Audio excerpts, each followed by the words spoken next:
بسم الله الرحمن الرحيم.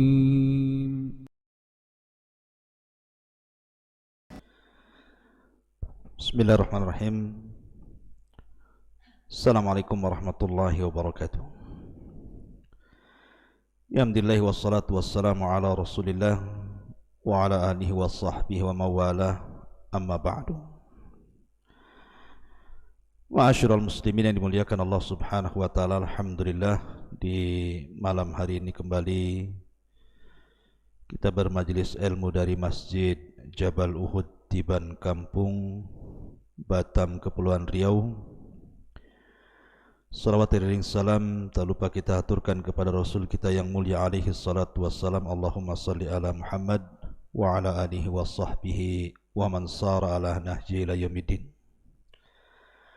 Pembahasan di malam hari ini kita akan membahas kenapa Nabi SAW tidak pernah azan walaupun satu kali.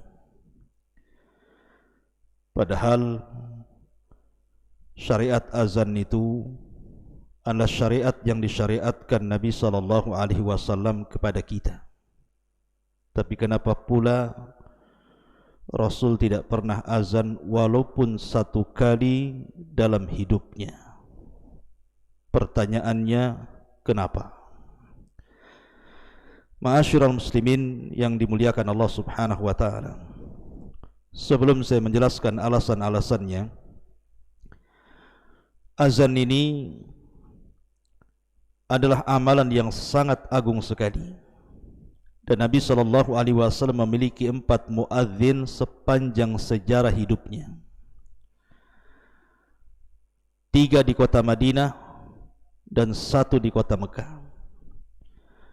Adapun di kota Madinah terbagi di 2 masjid. Pertama Masjid Quba dan yang kedua Masjid Nabawi. Adapun di Mekah ma'ruf, di sana ada Masjidil Haram. Di Masjidil Haram Nabi SAW memerintahkan Abu Mahdhurah radhiyallahu an untuk menjadi muadzin tetap. Dan dari sini Nabi SAW mengajarkan kalimat taswib, as-salatu khairun minan naum. Kemudian Nabi SAW menempatkan muadzin kedua di Masjid Nabawi. Pertama Bilal ibn Rabah, yang disebut dengan imamul muadzinin, imamnya para muadzin. Dan yang kedua Abdullah ibnu Ummi Maktum. Adapun di Masjid Quba Nabi SAW menempatkan Sa'ad al-Qaradi. Sa'ad al-Qaradi adalah maula Ammar ibn Yasir. Itulah 4 muadzin yang pernah ada di zaman Nabi SAW, walaupun yang sangat masyhur adalah Bilal ibn Rabah. Ma'asyiral muslimin yang dimuliakan Allah Azza wa Jalla, di antara fadilah azan yang pertama, azan adalah sebaik-baik ucapan manusia. Ketika Allah Subhanahu wa taala turunkan ayat, "Wa man ahsanu qawlan mimman da'a ila Allah wa 'amila salihan wa qala innani minal muslimin." Siapa lagi yang lebih indah ucapannya dibandingkan orang yang menyeru manusia ke jalan Allah dan beramal saleh dan mengatakan sesungguhnya saya termasuk orang-orang yang beriman? Ayat ini turun kepada para muadzin. Ketika Allah mengatakan wa man ahsanu qaulan, siapa lagi yang lebih indah ucapannya? Maksudnya dari para muadzin. Kemudian yang kedua, muadzin atwalu a'naqan yaumal qiyamah. Para muadzin itu lehernya panjang pada hari kiamat. Dan itu disebutkan dalam hadis Nabi SAW, al-muadzinuna atwal an-nasi a'naqan yaumal qiyamah. Para muadzinlah atwalun nas, manusia yang paling panjang lehernya pada hari kiamat. Sebagian ulama ada yang membawa kepada zahirnya, artinya makna itu dilihat dari hakikatnya. Karena pada hari kiamat orang tenggelam dengan keringatnya, sehingga para muadzin ini tidak akan tenggelam kepalanya karena lehernya memiliki kepanjangan, artinya dia selamat dari tenggelam kepalanya. Ada juga yang mengatakan bahwa atwalun nas a'naqan di sini artinya memiliki kedudukan tinggi kelak pada hari kiamat. Kemudian juga yang ketiga, tidak secara langsung bahwa muadzin itu sedang mengusir syaitan. Karena syaitan apabila mendengar suara azan, maka syaitan akan lari terkentut-kentut.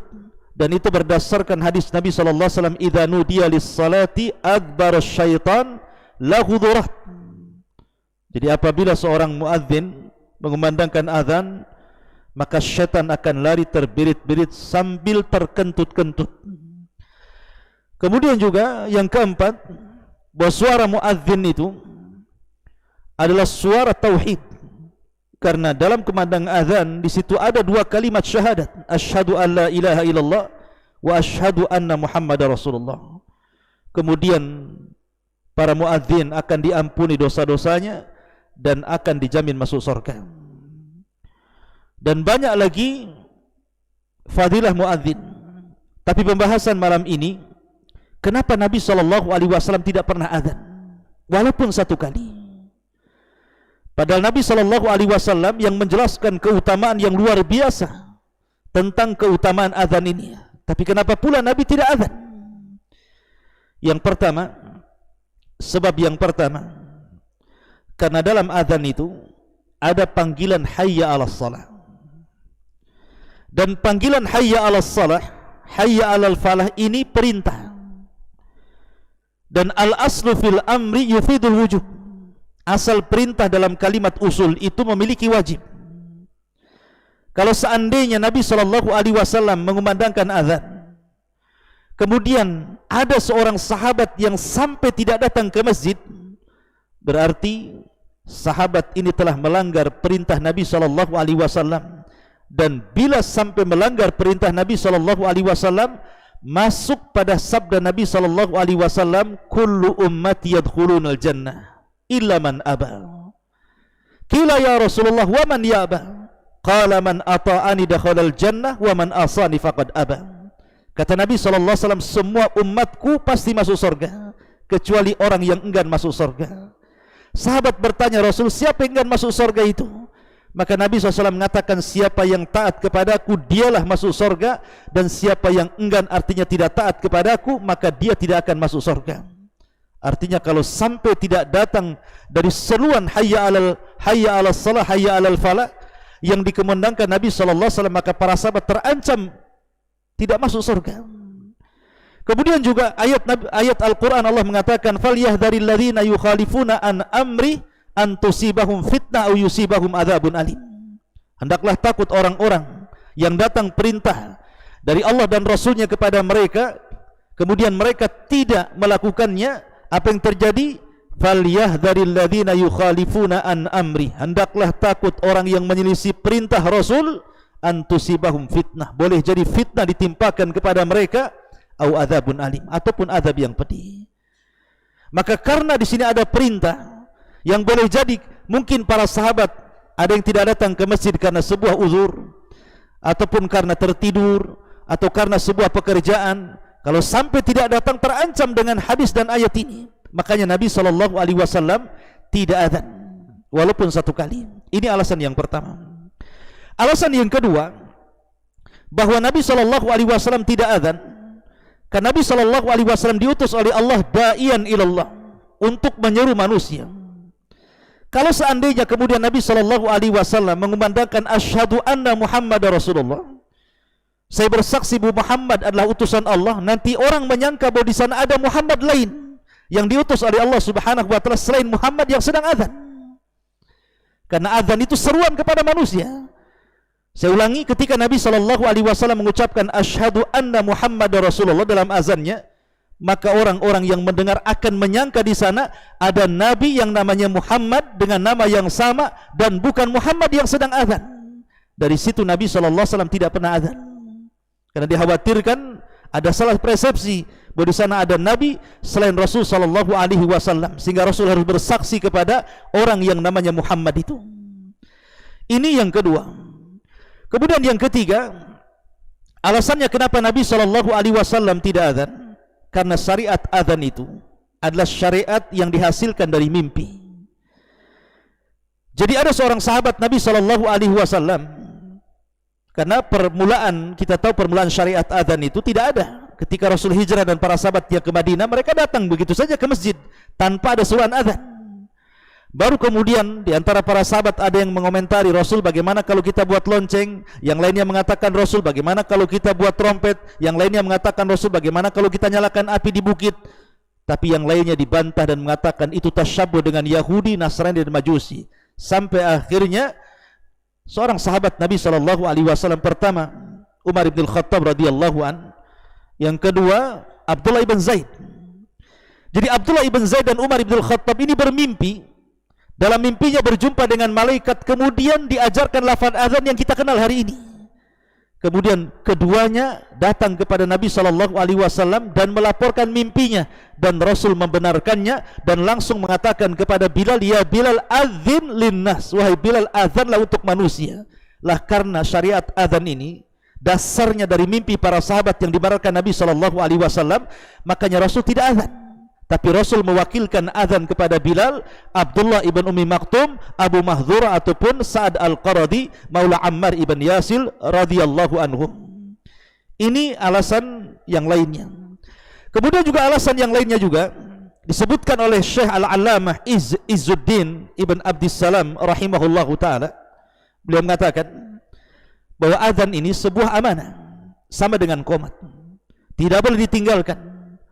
Kalau seandainya Nabi SAW azan 5 kali dalam sehari, zuhur, asar, maghrib, isya, subuh, macam mana Rasul akan berdakwah? Sementara Nabi SAW harus berdakwah ke kabilah-kabilah, harus menyurati kepada para raja, harus kemudian datang kabilah dari mana-mana, kemudian memutuskan urusan mereka. Sehingga kalau seandainya Nabi SAW sampai azan, jadi muadzin tetap sampai 5 kali sehari, macam mana dia akan berdakwah mengajak manusia ke dalam Islam? Makanya dari sini Nabi SAW tidak pernah azan, dan Rasul amanahkan azan itu kepada manusia. Tetapi para khulafaur rasyidin juga tidak azan. Abu Bakar tidak pernah azan, Umar tidak pernah azan, Utsman juga tidak pernah azan, Ali juga tidak pernah azan. Artinya Nabi SAW dan khulafaur rasyidin, khulafa yang 4, tidak pernah azan, tetapi mereka jadi imam. Dari sini Imam Syaukani rahimahullahu ta'ala ketika membahas mana yang lebih utama, muazzinkah ataukah imam, menjadi muazzin atau menjadi imam, kata beliau menjadi imam lebih afdal dibandingkan menjadi muazzin. Bukan berarti kemudian fadilah azan tidak ada, tetap fadilah azan itu memiliki fadilah yang banyak, tetapi kalau dibandingkan antara imamah dan juga azan, maka imam itu lebih utama dibandingkan muadzin. Makanya Rasul tidak pernah azan tapi dia imam. Abu Bakar tidak pernah azan tapi dia imam. Umar juga sama, Utsman juga sama, Ali juga sama, dan begitu seterusnya. Kemudian juga Imam Nawawi mengomentari dalam kitabnya Majmu' Syarhul Muhadzab, anna an-nabiy sallallahu alaihi wasallam wal khulafa ar-rasyidin min ba'dihi wa kibaril ulama min ba'dihim ammu wa lam yu'adzinu linshighalihim bimasalihil muslimin allati la yaqumu ghairuhum fiha maqamahum falam yatafarragu lil adhan wa mura'ata awqatihi wa ammal imamatu fala budda lahu min salatin. Kata Imam Nawawi, sesungguhnya Nabi SAW, para khulafaur rasyidin setelahnya, atau kibar ulama, banyak ulama-ulama besar setelah para khulafaur rasyidin, mereka tidak pernah azan tetapi mereka menjadi imam salat. Kenapa? Karena kesibukan mereka memperbaiki maslahat kaum muslimin, sehingga mereka tidak menjadi muadzin tetapi diberikan muadzini kepada yang lainnya, karena mereka tidak memiliki waktu untuk azan dan menjaga waktu-waktu salat.